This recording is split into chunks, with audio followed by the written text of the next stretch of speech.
Alright, so I wanted to do something a little different in this video. Over the past few months, I've been working on a small dungeon crawler I'm calling Grimstone Keep. It started sort of as a practice project, kind of a way for me to sharpen my skills, experiment with some AI-assisted workflows, and actually ship something playable instead of just talking about ideas. For context, I've been a software engineer for over 20 years.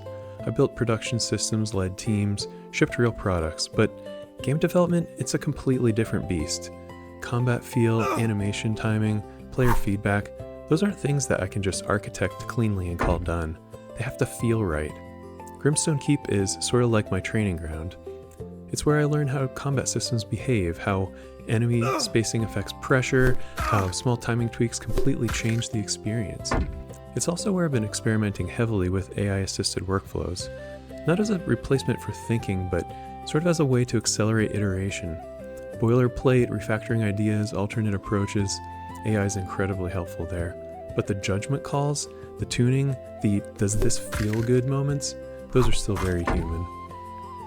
Long term, I have a much bigger vision, a multi-era RPG concept I'm calling Threads of Aeon. Grimstone isn't that game, it's the forge, it's the place where I build the muscles I'll need to eventually tackle something much larger. So in this video, I'm not going to do a step-by-step tutorial. Instead, I want to show you how my combat system is structured, what's working, what isn't, what I've learned building it as a developer with decades of experience stepping into the world of game design. If you're building something yourself, I hope this gives you a few ideas, or at least shows you the messy middle of development where the real learning happens. Let's take a look at Grimstone Keep. Okay, so let's hop over into Unity here, and I'll kind of show you first the 3 different enemy types that I have set up, and then we'll dive a little deeper into how the combat works and some of the mechanics behind it and some of the things that I have configured. So first off, we're going to take a look at just kind of simple melee combat here. So this is obviously over the shoulder third-party combat here. I have the camera set up so it's kind of always facing forward. That's something that I'm going to make a little bit more customizable in the future, but yeah, so you'll see we've got a skeleton off in the distance here, and as I get closer, there's an aggro range set up, so he'll start kind of coming at you once you get close enough, and he'll swing and do damage to you. Now you can do a couple things here. You can block his attack. You can also swing and hit him in between attacks, so it's kind of timing based, and yeah, he has a set number of hit points. You can kind of see his health bar up there, and I have little damage numbers kind of popping up. Now, you'll notice he's smart enough. He's not going to attack if you just sit there and hold your shield in front of him. And if you notice in the top left as well, I kind of have a stamina cost to holding up the shield. So you can see how my stamina is slowly draining. And then as I swinging your sword also takes stamina, so there's a little bit of a balance there in terms of managing your stamina, sprinting around and running, and then also swinging your sword and blocking and things like that. So let's take a look at the archer skeleton. So I'm going to go ahead and just delete this guy for now. I have these guys all set up as prefabs, so you can see I have a one-handed melee prefab here, an archer prefab, and then a caster prefab. So I'm going to go ahead and drag the archer into the scene next, and we'll go ahead and rotate him around a little bit here. So I'll play the scene again. Now the archer is using the same model as the melee one, obviously, but he behaves a little different. So there's still an aggro range as I get close, but you can see as you get within range here, he will fire arrows at you. Now these are a little bit slow by default. I can adjust this in the parameter settings, but basically he'll kind of shoot at you. If I let him hit, you can see the arrow kind of sticks into the character's body, and I can also hold my shield up and block it. And just like the melee character, he's going to kind of hold and wait. If he sees me holding my shield up, he's not just going to blindly fire at me. So once I drop my shield, he'll fire. So you can dodge it, you can block it with your shield. Now the other thing with these ranged ones, if you get close, you can see they kind of back up. So you kind of have to like pin them against the wall in order to do damage to them. So again, it's kind of a timing thing. You want to swing at them and attack them, but they'll try and back up and get away from you. So let's take a look at our caster skeleton now. So very similar to the archer, but he shoots fireballs instead of firing arrows. So we'll go ahead and get in range, and just like the archer, he kind of telegraphs his attack a little bit there with a sort of a cast animation. And then he'll fire the fireball at you. So if the fireball hits, you can see there's kind of like a little explosion there. You take some damage, and you can block these with your shield. But yeah, if you get close here, he'll kind of back up a little bit. You gotta dodge and then kind of hit him. So yeah, those are the basic 3 enemy variant types. Now, as far as actual enemies go, I do have a ghoul here as well, and then I've got a little imp caster as well that I've been working on. So not a ton of enemy types yet, but I do have like different combat variants of those enemy types, at least with the skeletons. Okay, so the next thing I want to show here real quick is just kind of how the melee combat system works. So I've pulled my melee skeleton back into the scene here, and one of the things that I wanted to show is the fact that he's got a capsule collider around him. So if I show the collider, you can see there's kind of like this capsule shaped object that surrounds him, and the same thing is true for our player character here as well. So I can pull up his capsule collider and kind of show you what that looks like. So this kind of surrounds his body, and this is partly what is used to determine when a weapon is swinging. If it's within the capsule collider, within a certain range, then it will count as a hit. And basically the way I have this set up is I have a sword here that has some basic information for this.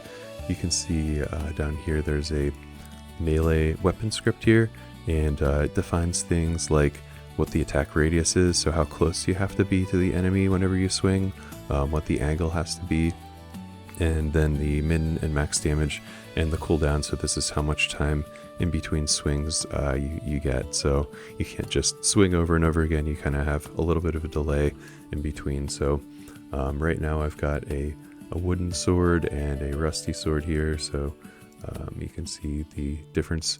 The wooden sword is 2 to 4 damage with an attack cooldown of 1, and the rusty sword is 3 to 6 damage with a slightly faster attack cooldown. So these are just things I'm kind of tweaking and playing around with at this point. Now for the skeleton, his weapon is actually his hand specifically. I have it actually set on his finger, his right index finger here. So you can see there's melee weapon script. His attack radius is a little higher than the player's, just because if you had this set really low, basically the player and the NPC would have to be almost nose to nose to get the geometry to collide with each other. So there's a little bit of a spacing thing there where his hand is not physically actually touching the player, but he can still deal damage there. And you can see his damage is 2 to 4, physical damage type and things like that. So that's basically how that works. The other piece to this, which is the actual animation itself. So I have this animator attack window driver, and basically what this helps define is during the animation, what's the window in which the attack can actually connect. So there's a start and end time. So in this case, as the attack animation plays, the attack swing there, between 35 and 55% of the attack animation, if it's within that collider range that we have set up, that means the attack will hit. And just to kind of show you what that attack animation looks like here in the animator controller, I can bring this up here. So there's an attack trigger, and he'll go ahead and swing like that. So between 35 and 55%. So that's like kind of between here and here. If the if you're within range of the collider and he's hitting, that means he'll do damage to you. So that's basically how the melee attack works and the mechanics behind the attack landing. Okay, so the next thing I wanted to show here is how multiple enemies actually work. So let's say I had 3 of these melee skeletons in the scene. This was something that I struggled with a little bit at first. So obviously, if you have some default AI NPC behavior, they're all just kind of going to stack on top of each other and try and attack you at the same time. So I had to implement some behavior to basically get them to kind of spread out as they attack, rather than land kind of like all right on top of each other. So you can see they're kind of aware of each other and they won't land on top of each other. They'll kind of respect each other's space a little bit here. So, they're not going to like be on top of each other. Now, with this many, this is pretty tricky fight here because they're all kind of coming at me at once, trying to block them here. But yeah, they kind of are aware of each other, and you can see how they kind of will spread out there as they get within range. So the next thing I kind of wanted to show is the way that aggro works, and I kind of covered this a little bit earlier. So basically, when the player gets within a certain range of the enemy NPC here, he'll obviously kind of come after you and try and attack you. So I've got 3 skeletons in here. So by default here, I'll go ahead and run the scene. And so kind of like you were seeing earlier, when I get in range, I can kind of pick one off at a time here and just get them to aggro individually. So even though I've got a couple more back there, they'll just kind of sit there and wait for you. And I can aggro this guy as well, one at a time. But one of the things I wanted to do as far as tuning, just to make it a little bit more challenging in some instances, is have what I call kind of like chain aggro. So basically what this does is, if any one of the other NPCs is within range of one that just got aggroed, it'll also engage in the fight as well. So you can see I have this option in the inspector here to enable chain aggro, and so I'll go ahead and enable that for a couple of these guys and then run the scene. And so the behavior here will be a little different. So as soon as I aggro one of them, they're all going to kind of like latch on and come after you. So this allows me to kind of tune the encounters, the difficulty of the encounters a little bit. So in some cases I might want to make it easy for the player, just hop in and pick off one of them at a time. But if I wanted to make it a little more challenging and have all of them attack at once, they'll kind of chain aggro off of each other like that. So let's talk about the feedback system and some of the other aspects to combat which really kind of make it alive. And as I'm developing this is something that if you've played a lot of games, you kind of think of as second nature, right? You don't really think about the fact that, for example, when I swing my sword here, there's kind of a slash sound, right? You can hear the sword swinging. And so I have that set up as a array of a few different sword slashing sounds, so it just kind of randomly picks one, so they're not all the exact same. But now if I get closer here, and you can see when he attacks, the screen actually moves a little bit and shakes, and you can hear the different sounds, right? Like when when my attack is blocked, I'm gonna actually have to adjust this because I got chain aggro going, and it looks like it's actually working through the wall, which is a bug that I'm gonna have to fix. But let's go ahead and load that up again. So like I was saying, the sounds actually play a pretty crucial role, right? So when I swing and hit him, you can hear the bones crunch. And again, that's an array of different audio clips that I have set up. So, and then that final hit, he'll kind of fall and collapse and then pick up the gold. I have a little gold sound there. So lots of stuff going on there, right? There's the damage sound that the player's taking. There's the swinging sound of the sword. There's the blocking sound. There's the bone crunching sound. This is all stuff that if you're building your own combat system, you kind of have to get this all set up. So one thing I actually want to show here, since we just encountered a bug, is kind of how I do my sort of AI assisted coding workflow. So we noticed that if I enable chain aggro for this skeleton, and you can look over here, there's another skeleton across the way in the hall here, and I'll go ahead and play this again real quick, but here's the bug. So basically, if I get within range of the skeleton, go ahead and hold this here, you'll see that other skeleton actually aggroed through the wall. And the problem is, we don't want that to happen. We want to basically require line of sight in order for the chain aggro to take place. So I'm going to stop the scene here. So over here in Visual Studio Code, I've got my source code here with all my various controllers and things like that. This is actually a extension of a hero combat controller that I put a video out for. I'll put a link in the description for this. So I've basically extended this to work for all of the more customized combat experiences that you're kind of seeing so far. So anyway, so here's basically how I will typically handle a bug or a feature change or a fix. I lean on Codex pretty heavily here. So I'm going to tell it chain aggro seems to be happening through walls right now, and I want it to require line of sight. And typically for a coding agent like Codex, it'll be able to pretty quickly kind of search the code base and find where things are triggered and things like that. And so you can see very quickly it found the chain aggro function that we have set up, and it's adding some code here to require line of sight. So I will say I probably have maybe at least 75% or so of the code for this project so far I've generated in Codex. Just made some manual tweaks here and there, and kind of had to jump in a few times when it didn't do exactly what I wanted to, but for the most part, especially with these newer models, it seems to really get things on the first or second try without too much help. So basically it will make the code change for me, tell me where it made the change. Let's test it out here and see if we fixed the chain aggro bug. So remember before, we would kind of get within range, he would attack us, and that skeleton from around the corner in the other hall would come around the corner and attack us.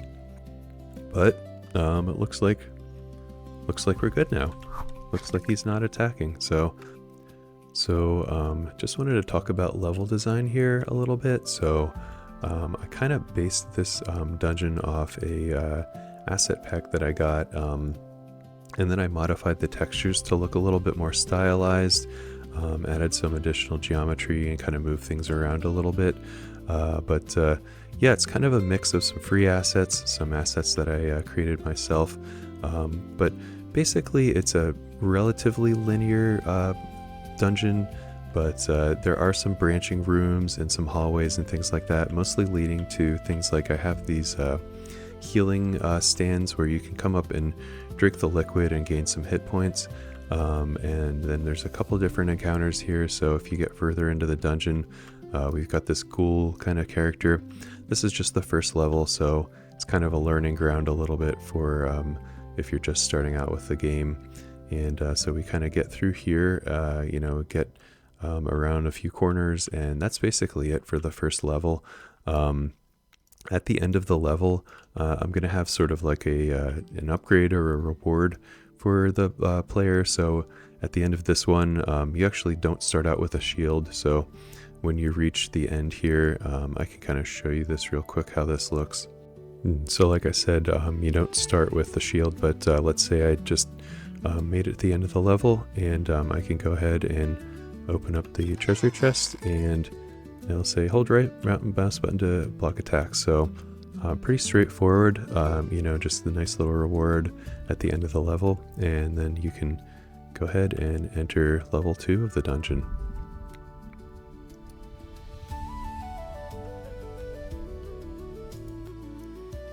And so you might be wondering, all right, well, what's next here? So there's about 2 or 3 more levels of this dungeon that I want to complete. I have 2 finished right now, but I think I want this game to have at least 4 or 5 dungeon levels kind of with an enemy boss at the end.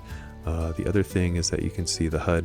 The heads-up display right now is very, very basic. There's just kind of some bars up in the top left, so I want to kind of make more of a artistic, stylized version of that.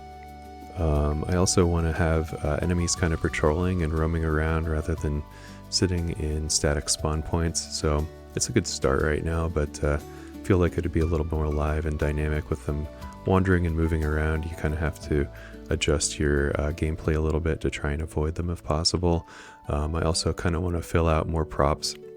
Right now these dungeon levels have just a few little things like a wagon and a barrel, but I definitely want to fill them more out a little bit. Also going to add different fighting mechanics, so two-handed attackers, you know, for like a big boss and things like that, and a little bit more environmental storytelling. So that's the current state of the combat system in Grimstone Keep. It's obviously not finished. There are a lot of rough edges still, things like improving the lunge mechanic, tightening enemy spacing, and generally just kind of continuing to tune the feel of combat, but that's part of the process. Systems like this only really come together through iteration and playtesting. The goal with Grimstone was never really to build the perfect combat system on the first try. It's kind of like a training ground, a place where I can experiment, learn what works, and slowly build the instincts that game development actually requires. And honestly, even just over the past couple of months, I've learned more about combat design, animation, and timing and player feedback than I actually expected. So long term, this project, like I mentioned at the beginning of the video, is sort of helping me build the groundwork for something bigger, the RPG concept I mentioned called Threads of Aeon.